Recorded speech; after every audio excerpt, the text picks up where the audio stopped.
forsaken 19th century mansion harbors angry spirits from the past.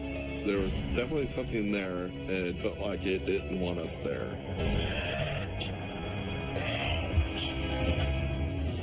Rumors of a deadly love triangle. The banker was having an affair with her. One of the speculations was that she was buried in the basement. And a dark entity with the most evil of intentions. Whatever it was wasn't human. It frightened me so bad. I can't even describe the terror. Some houses are better left undisturbed. In America, there is real evil. It lurks in the darkest shadows and in our most ordinary towns. Between the worlds we see and the things we fear, there are doors. When they are opened, nightmares become reality.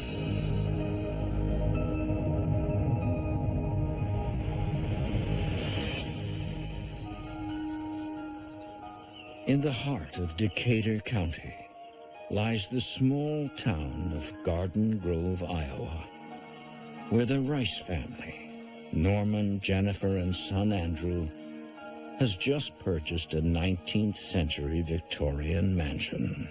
It wasn't hard to fall in love with. It was an amazing place, and I always said, someday I'm going to own you. Someday you're going to be my house. I wanted to live there. It had everything that I ever wanted.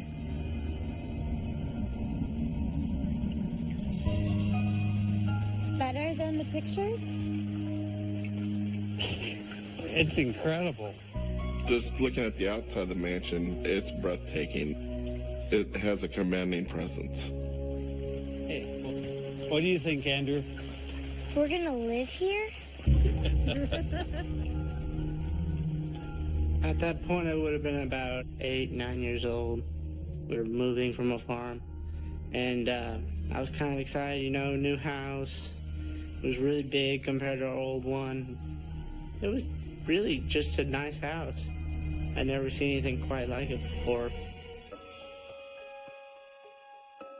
Built at the turn of the century, the mansion was commissioned by an affluent businessman and his wife. Garden Grove was in its prime, having served as a shipping point on the Chicago, Burlington, and Quincy Railroad. Garden Grove, Iowa, back in the 1800s was the place to be.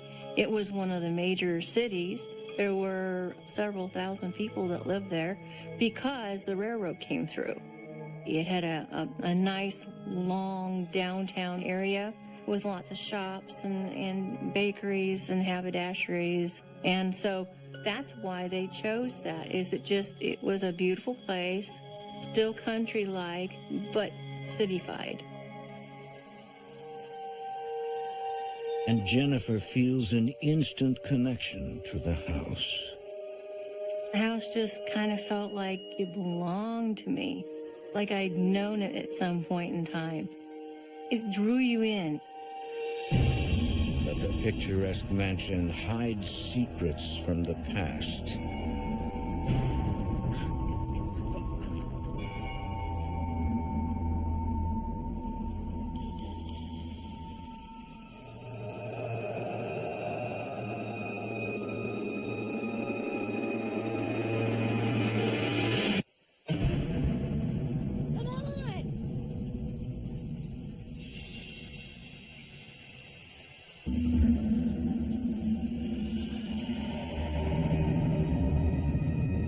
Within these walls, it is rumored that an unspeakable horror took place.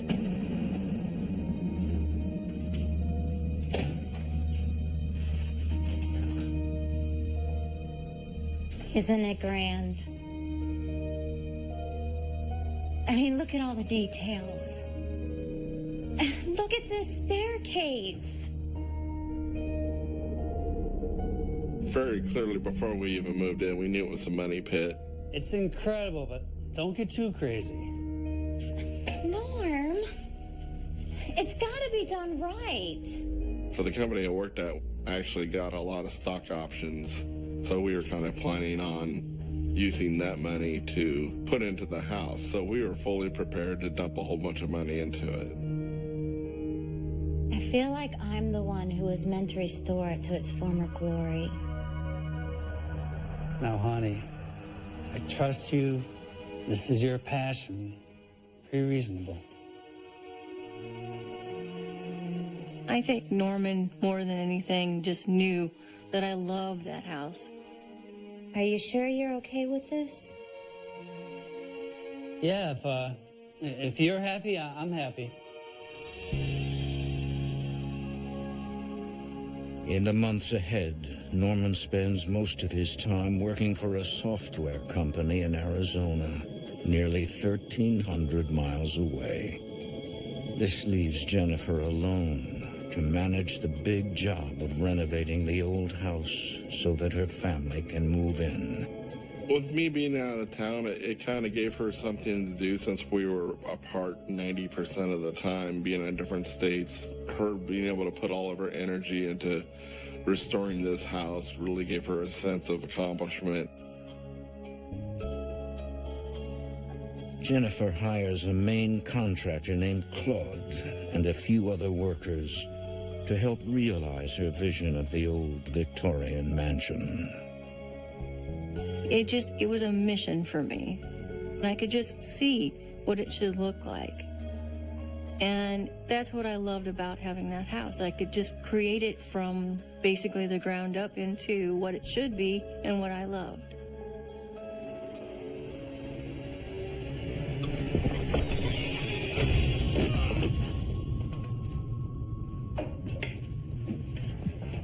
Claude was putting in a chandelier, and the ladder was shaking so hard he wasn't sure if it was him shaking it or if there was something shaking it. You could tell he was just freaked. Wait, what happened? I don't know. I was pushed. What do you mean? Who pushed you? He never really told me what it was that happened. He just was very exaggerated in his speech and his nervousness. What are you talking about? I don't understand. I have to go. He actually told me, I don't want to be in this house anymore. Jennifer is stunned. It's as if Claude has just seen a ghost.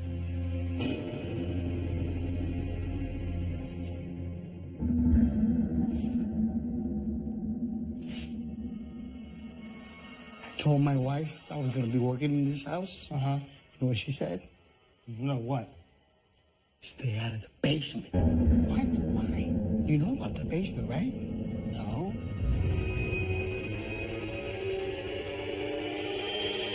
That's where he buried her. Who? The servant. The woman he was having an affair with. She was pregnant, and he didn't want nobody to know. Then they had an argument. Then she fell down the stairs. He didn't want a scandal, so he buried her down there.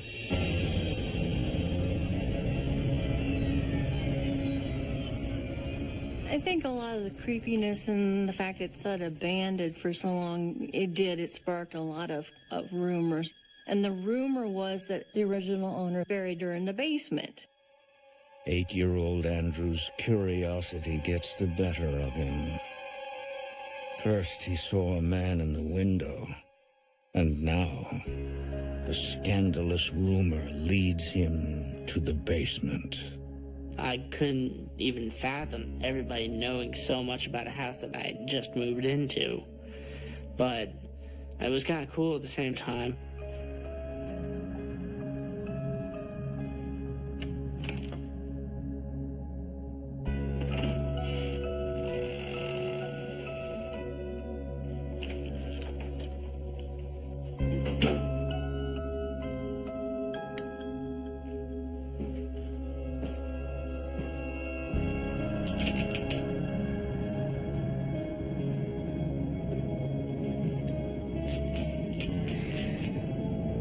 feeling I got was immediately like someone had just dropped a bunch of bricks on me.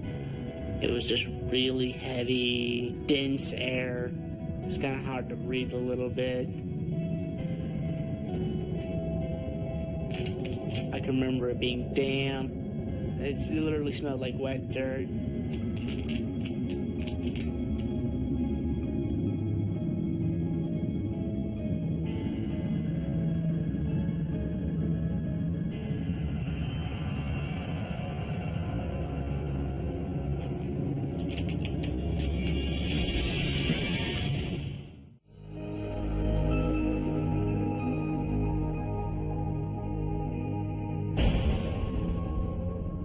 In 2001, Jennifer and Norman Rice, along with their 8-year-old son Andrew, moved to Garden Grove, Iowa to restore their new home.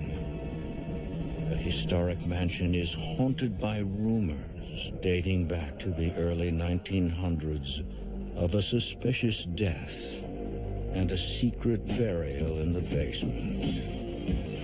Rumors had spread around town like wildfire that a servant had broken her neck. Some had even speculated that the owner was having an affair with her. Since he was prominent, he couldn't have that kind of thing on his record.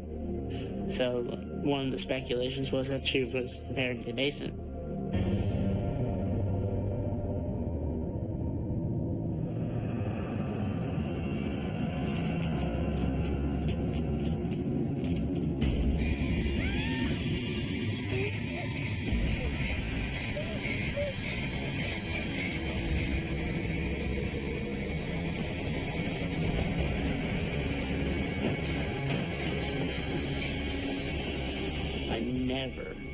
Never went back down to the basement again.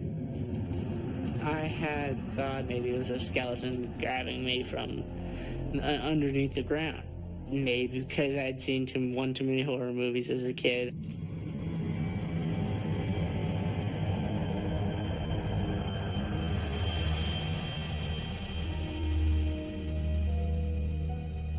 By July 2001, the majority of the renovations on the house are complete, despite the fact that all of the contractors have deserted the job. With Andrew's father, Norman, frequently away on business, his mother has no choice but to finish the house on her own. I remember her having so many stressful nights because we would bring in contractors to try to fix this place up, and they would just leave. Jennifer suspects that it has something to do with the rumors surrounding the house, but she doesn't believe the old wives' tale. It was somewhat unnerving, but it was an amazing house and it had amazing potential.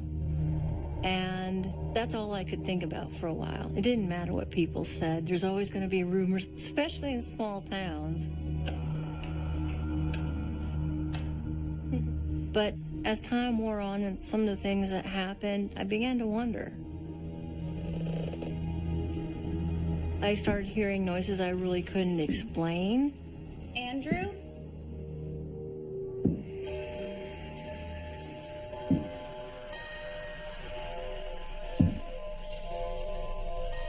Especially late at night. You don't really think things through. Some of it could be written off to being tired, late night. It's the creepy factor.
It is now the late summer of 2001.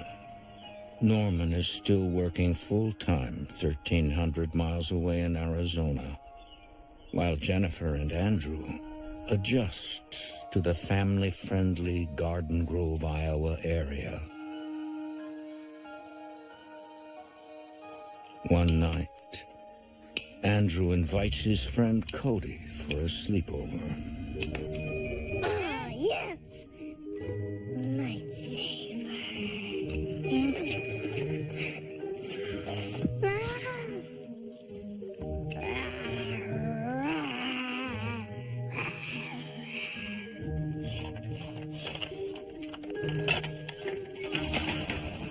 Seriously, Andrew? Why'd you push my truck out? Sorry.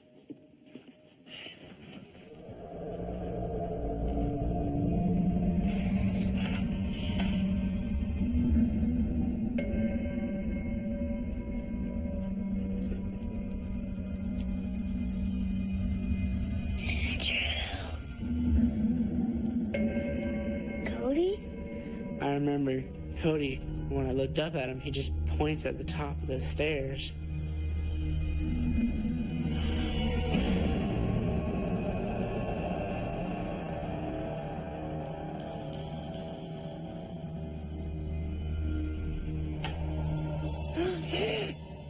Next thing we know, he just vanished.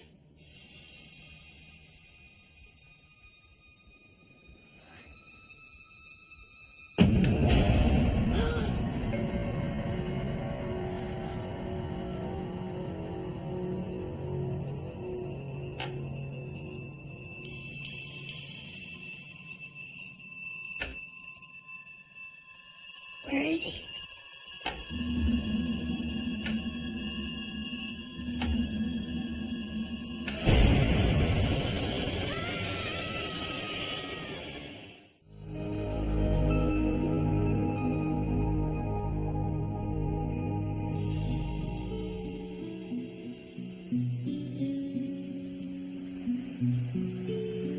In the beginning, everything was roses.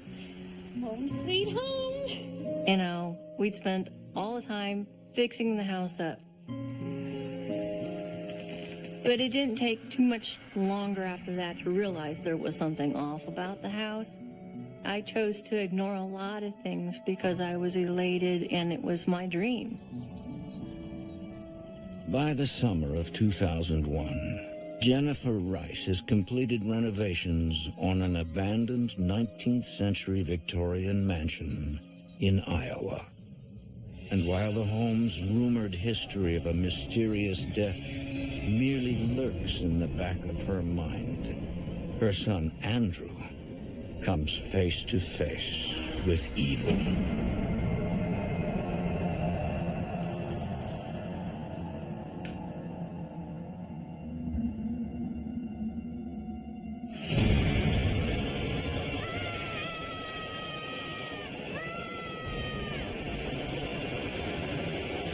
After that had happened, Cody had never spent the night again. And as a matter of fact, he really never even talked to me ever again.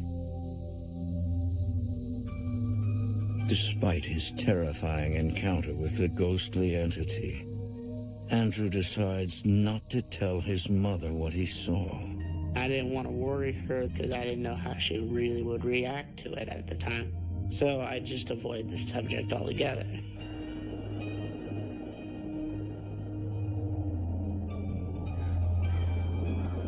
In September 2001, news that the once dilapidated mansion has been restored begins to spread through the small town of Garden Grove, Iowa. We had people that would knock on the door. I'm sorry to bother you, but I've always loved this house. Or I knew so-and-so who lived here, and I always wanted to see this house. And we finally decided we would do an open house. I just want to thank you for opening your house to all of us. Oh, well, thank you for coming. As we're doing tours, this sweet little old lady started telling me that she was so pleased to see somebody finally working on that house. My great uncle is the banker who built this house. And then she explained that she was the great niece. I know he would be very pleased to see how you're caring for it.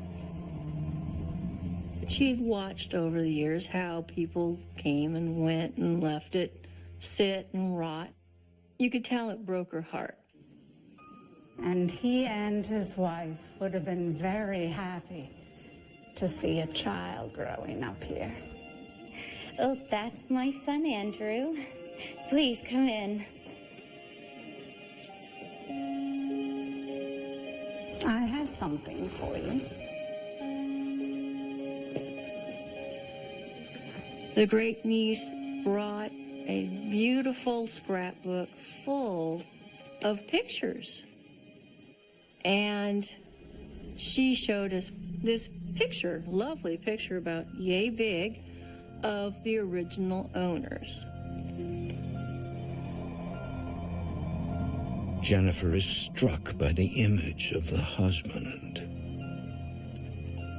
It was just an old black and white yellowed photo, but you could tell he had the palest blue eyes you've ever seen because you could barely see the pupils. Then Jennifer suddenly recalls the rumors surrounding the man and the Victorian mansion.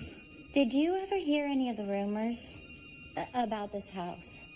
That's what they are. Rumors. Don't believe everything you hear.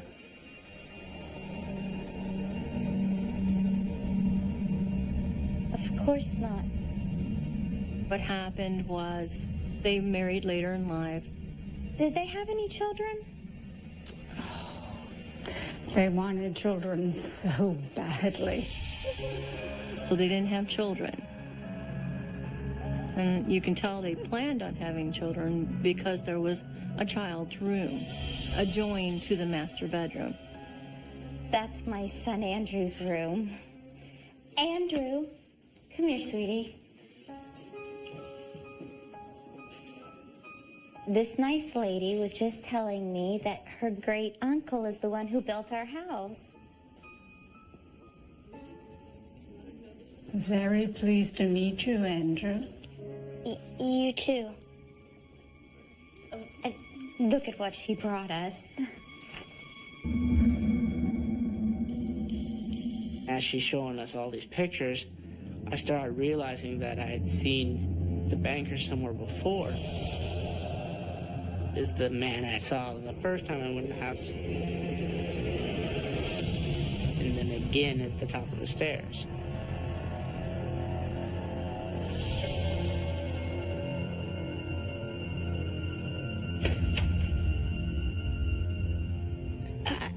I need to go help Dad.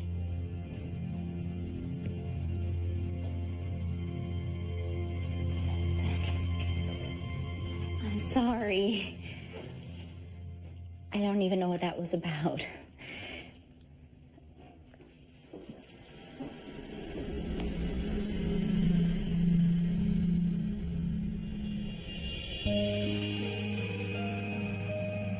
Scared and confused, Andrew continues to keep his experiences to himself.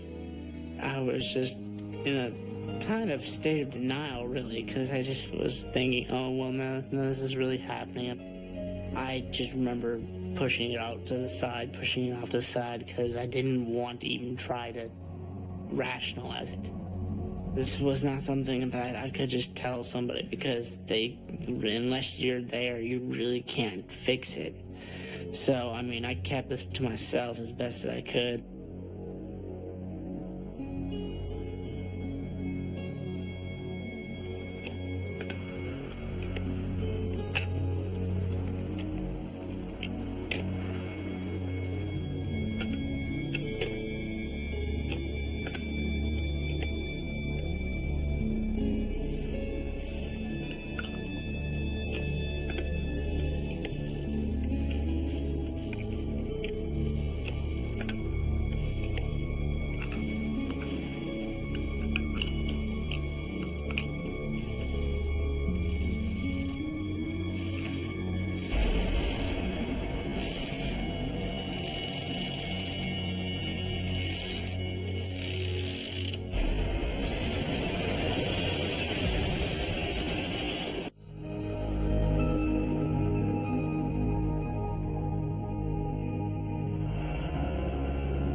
since his terrifying encounter in the basement, 8-year-old Andrew Rice has felt an unsettling presence in his 19th century house in Garden Grove, Iowa.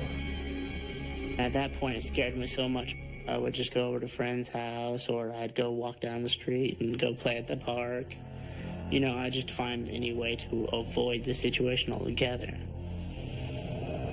But after seeing old photos of the original owner, a once prominent businessman, Andrew is now convinced that his ghost is haunting the home.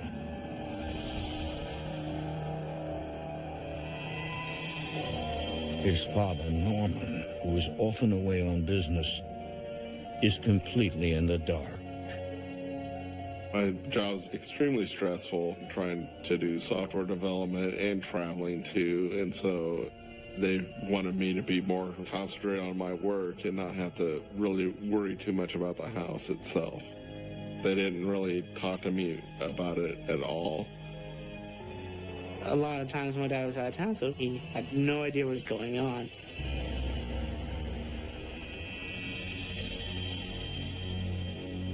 One night, Andrew has a new visitor.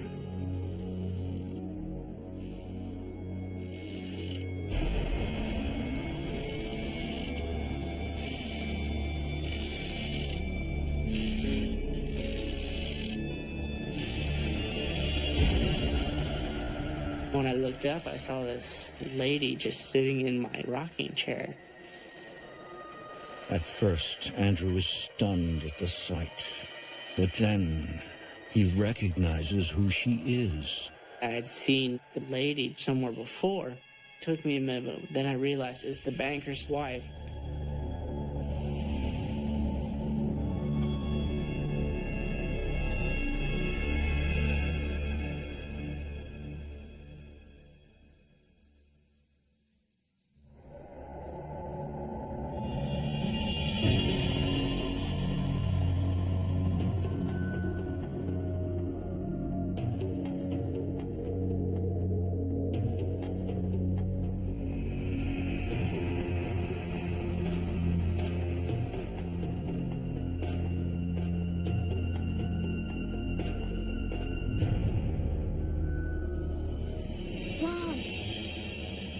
I saw her.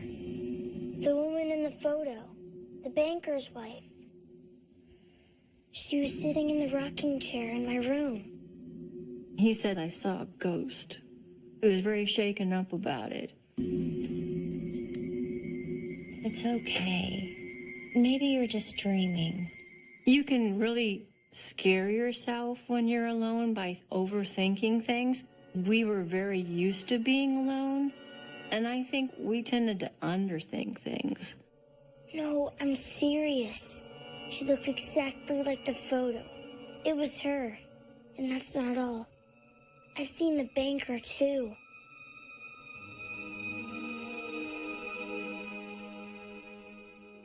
Maybe they're friendly ghosts. They always wanted to have children. And your bedroom was supposed to be the nursery. Maybe that's why they're drawn to you. Or that's why they come to you. Mom had told me that she wasn't there to harm me, more so she was watching over me. So she just said, oh, don't worry about it. You want to sleep in here tonight?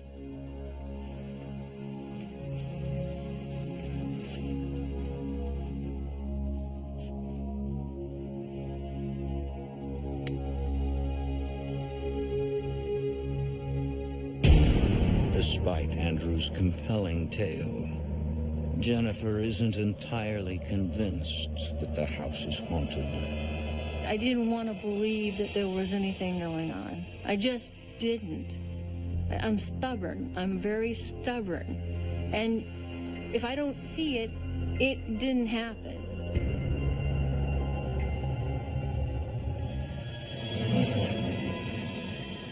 It is now January 2002. Andrew and his mother have been living in the house for 7 months while his father is off and away on business. But that winter, Norman returns to Garden Grove and is told nothing about his son's encounters with ghosts. I'm so glad you're home. It just wasn't something that came up, you know. I didn't really feel like starting a, gee, I think our house is haunted conversation. But one night, a dark force decides to make its presence known.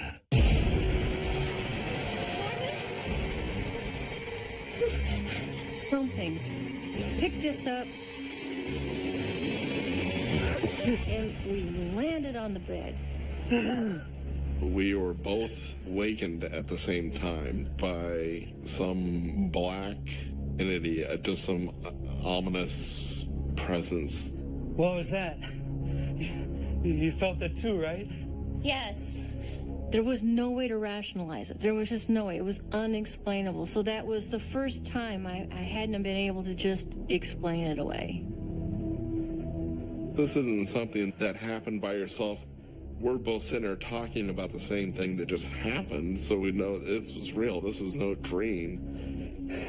And now, Jennifer can no longer deny the truth. Norman, I have something to tell you. I think the house is haunted. By what? Ghosts? Yes. A banker and his wife. They lived here in the 19th century. Andrew's been seeing them. Jennifer kind of starts hinting at things that had been happening to Andrew that I wasn't aware of.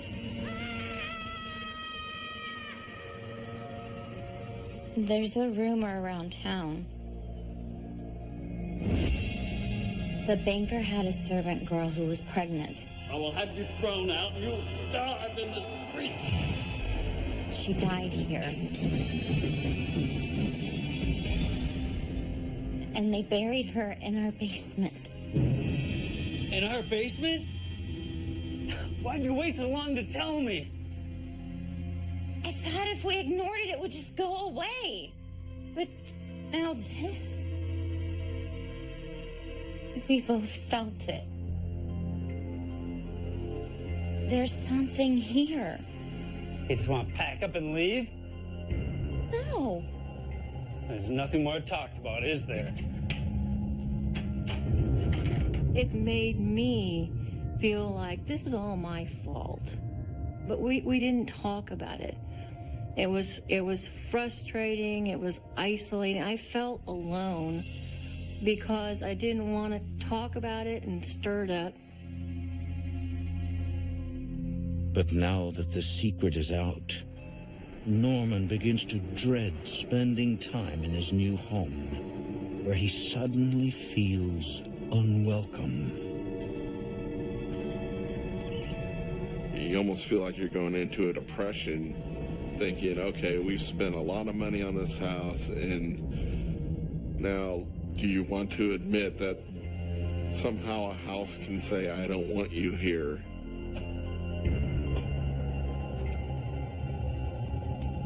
Although he doesn't believe in ghosts, Norman can't shake the unnerving feeling that he is not alone.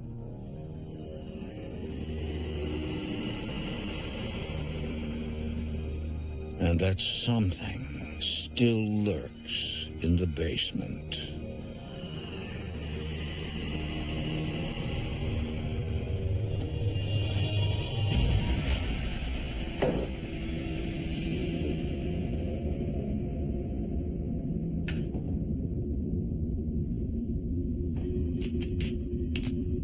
Walking in that basement for the first time, you know, basements can be scary, and this one definitely was.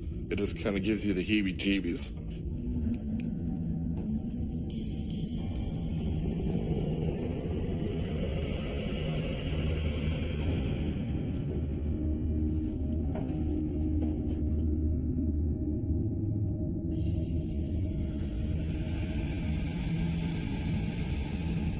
There was some ominous mass there keeping the light from shining into the basement. It was like something just sucked the light out and it was pitch black.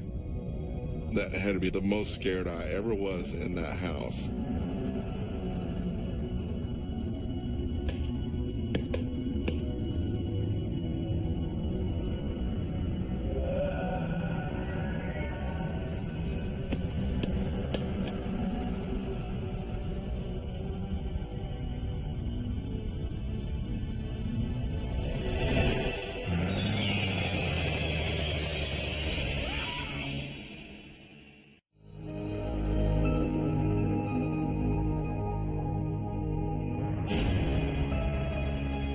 For nearly a year and a half, the Rice family has been living in a haunted 19th century Victorian mansion in Iowa, plagued by dark secrets from the past.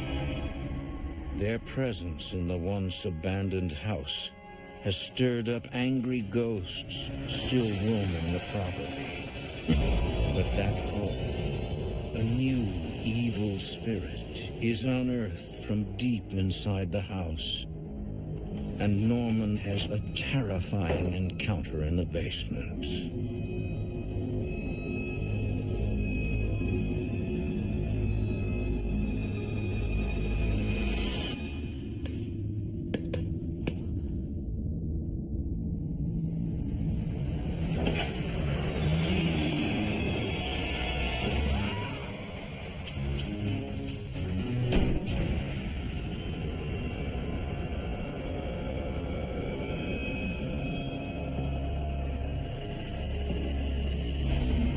Instantly, something in him begins to change. It's as if the evil force is taking over his body and his soul. It felt like the longer I was in that house, just the more angry I could get at nothing. Anything at all could set me off. I don't know if it was the house changing me or was it just me. As Norman became more agitated, more angry, more sullen, reclusive, the things in the house manifested more strongly.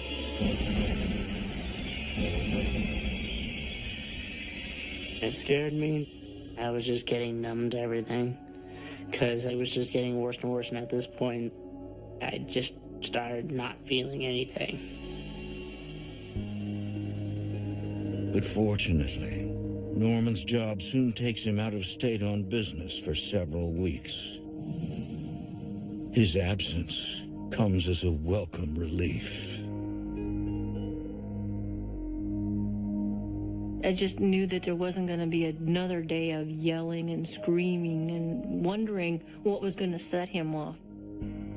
I was happy when he left. I mean, that's the very sad part. But with or without Norman, little do his wife and son know.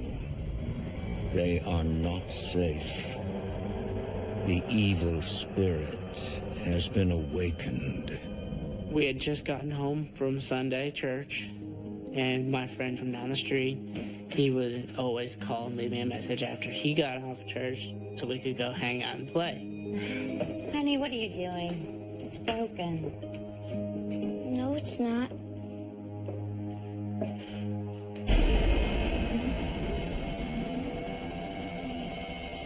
It's not even plugged in. The light was blinking, just like a normal, somebody left a message. So, I don't know why I did it, but I pushed the play button.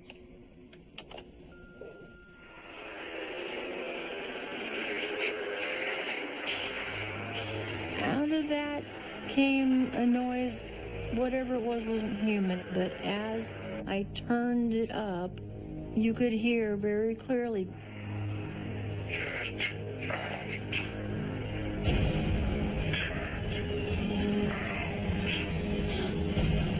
You could tell his intention was to make us leave. I was scared. At that point in time, I was scared.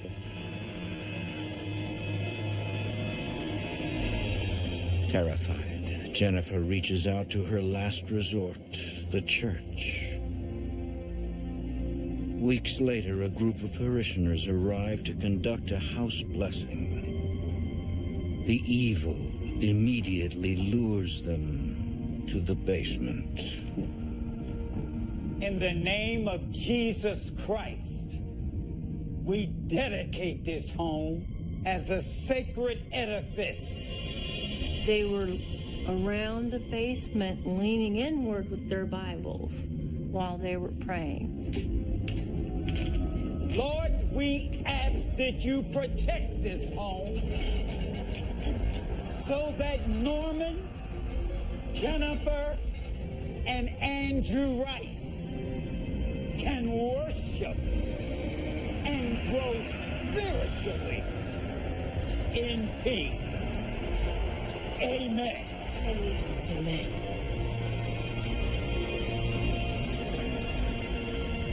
Afterwards, the parishioners retreat. They do not speak about their experience. They were very visibly upset. They did not want to talk about it.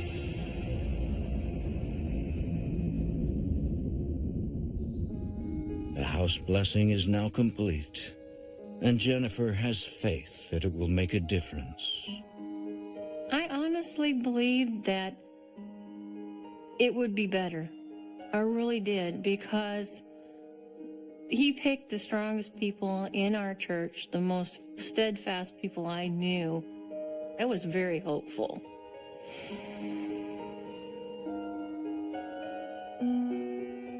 I had felt maybe it could get better, but at the same time, after going through that for so many months, I had learned just not to get my hopes too far up.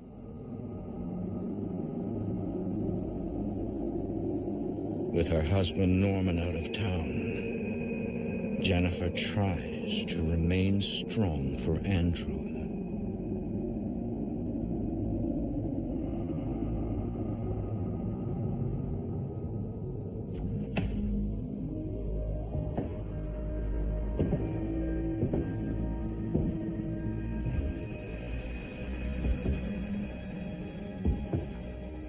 Norman? My mind is like, what? I know he is not here. Norman, is that you?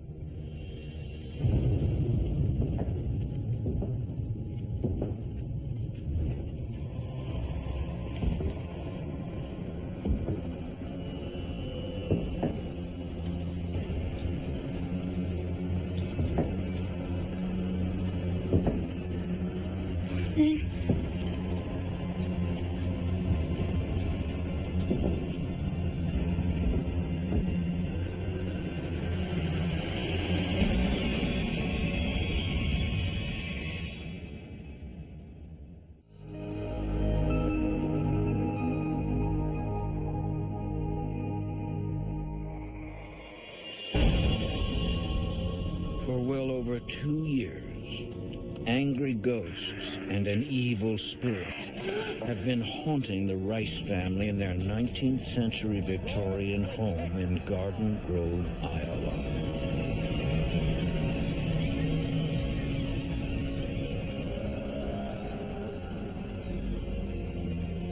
In the fall of 2003, while her husband Norman is out of town, Jennifer wakes to the sound of heavy footsteps in the hall. Norman, is that you?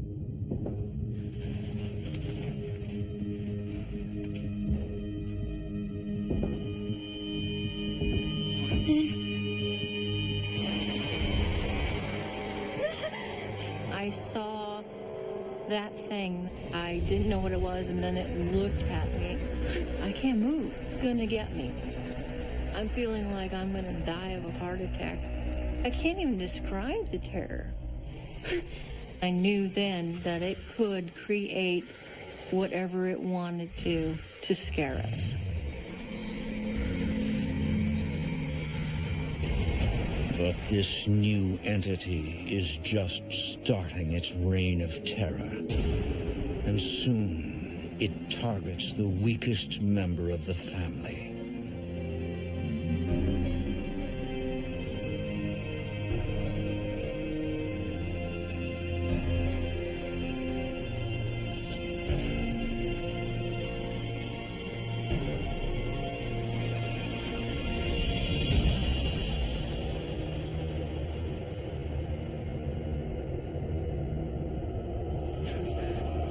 I looked up, the best way to describe it is I saw this Batman almost. It was just this huge black form.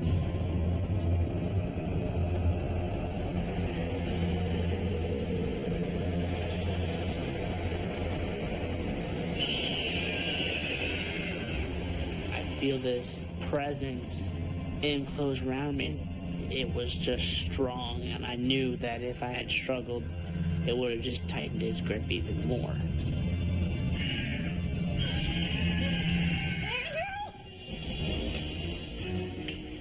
All I want to do is get to Andrew. That's my first thought. I gotta get Andrew and run. I want to get out of here. I want out.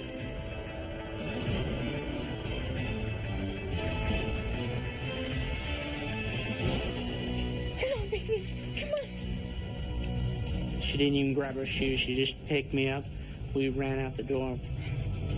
Come on, Andrew. Come on, sweetie.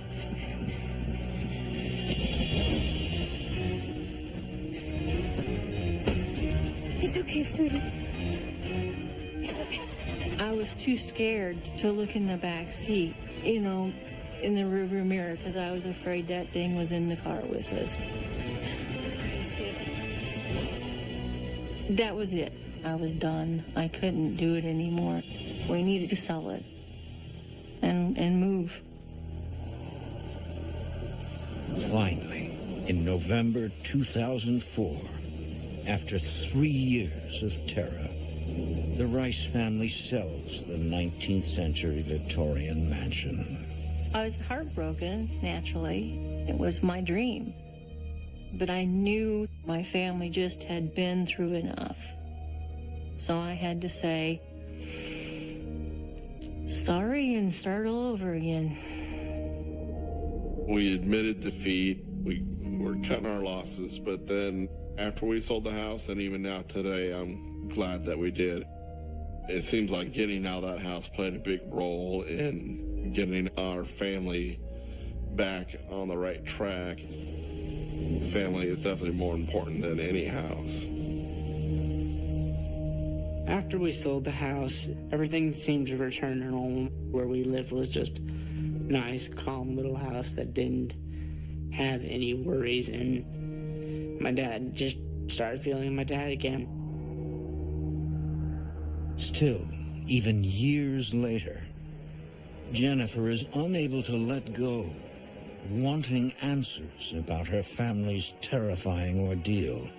It had been probably 5 years. I just guess I wanted to find out whether or not this really was just about my family or was it related to the house. So I knocked on the door, nobody was there. And to this day, Jennifer has not been able to determine if the new family has experienced anything paranormal.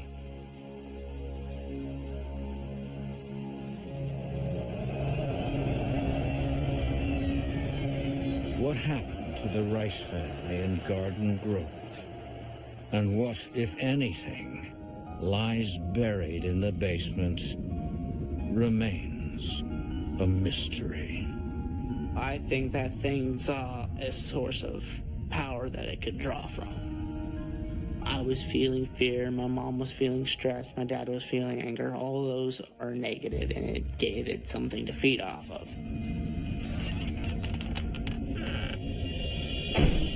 I think that the worst of it came from the turmoil in the family. This thing, whatever it was in the house, had to break us up. It had to get between us. I just hope that no one else ever has to go through the same thing that we did.